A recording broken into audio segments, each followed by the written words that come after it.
Анхаарал татсан дараагийн мэдээ. Сүүлийн өдрүүдэд Солонгосын өндөр зэрэглэлийн эмч мэргэжилтнүүд Монгол улсад ажиллаж амьдралын боломж тааруу олон арван хүүхэд залуус туслан эмчилгээ үйлчилгээ үзүүлж байгаа. Энэ өдрүүдэд Солонгосын нэр хүндтэй эмнэлгийн эмч мэргэжилтнүүд Улаанбаатар хотноо ажиллаж Баян Зүрх дүүргийн анхан шатны тусламж үйлчилгээ үзүүлдэг өрхийн эмнэлэгтэй танилцсан хамтран ажиллахаар болсон. Түүнчлэн хараа хяналтгүй өнчин хүүхдүүдийг асарч цовилдог нэгэн гэр бүл зочилж тусалт дэмтгэр болсон байна. Төр засгийн гар харалгүй хайр инэрлээр олон өнчин хүүхдийг асарч байгаа энэ айлд хөгжлийн бэрхшээлтэй хүнд өвчтэй цөөнгүй хүүхэд байна.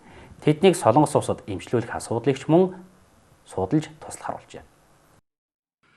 Хүүхдийг гэрийн нөхцөлд тайван таата, аюулгүй, эрүүл, дарамт шахалтгүй орчинд асарч хөгжүүлэх, боловсрал эзэмшүүлж амьдралд бэлтгэх зорилготойгоор 2003 оноос идэвхтэй үйл ажиллагаа явуулж байгаа манай гэр асрамжийн газарт өнөөдөр бүтэн болон хагас өнчин гэр оронгүй 26 хүүхэд амьдарч байна. Тэгвэл тус асрамжийн газарт бүгд найрамдах Солонгос улсын иргэдийн сайхан сэтгэлийн дэмжлэгтэйгээр үйл ажиллагаагаа явуулдаг Дамуул сангийн урилгаар бүгд найрамдах Солонгос улсын Бусан хотын Дидүүн эмнэлгийн эмч ажилтнууд ирж ажиллалаа. Дамуул сан болон Дидүүн эмнэлгийн хувьд дээрх асрамжийн газарт амьдарч байгаа хүүхдүүдэд гарын бэлэг өгөхөөс гадна эрүүл мэндийн чиглэлээр судалгаа хийж Монголд эмчлэгдэх боломжгүй өвчтөе хүүхдүүдийг бүгд найрамдах Солонгос улс дахь өөрийн эмнэлэгтээ үн төлбөргүй эмчлэх зорилготой байгаа юм аа.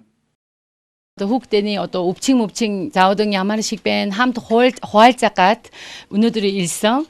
Тэгээд жоохон баг тэгсэн бүх Busаны хотын эмчилгээний холбоотой газарт манай Дидүүн эмнэлэгтэй хамт хүүхдэд жоохон хувцасны сургуулийн хэрэглээний юм, витамин нэмтэй хамт авчирсан маа. Солонгос улсын Бусан хотын Дидүүн эмнэлгийн хүмүүс эмчнэр ирж хүүхдүүдтэй минь бас нэг өдрийг ингэж сайхан өнгөрөөж бидэнтэй хамтарч ажиллая, цаашаа туслая.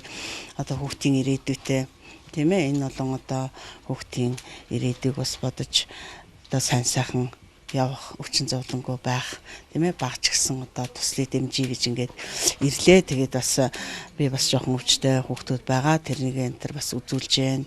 Тэгээд яг энэ удаа бол хүүхдүүдтэй ингээд нэг витамин тийм ээ хүүхдүүд маань тусламжийн гараа сонгож जैन. Тэгээд яг хүмүүс ингээд бас сайхан сэтгэлээр хүүхдүүд маань ингээд хандаж байгаад би бас их баярлж байна.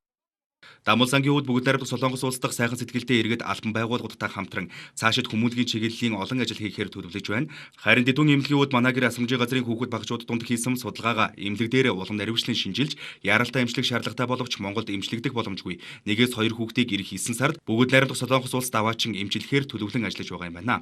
Үүнээс гадна цаашид ганц манай гэр асрамжийн газар гэлгүй өргөн хүрээнд хүмүүнлэгийн үйл ажиллагаагаа өргөжлүүлэх сонирхолтой байгаа гэдгээ дуулгасан юм а.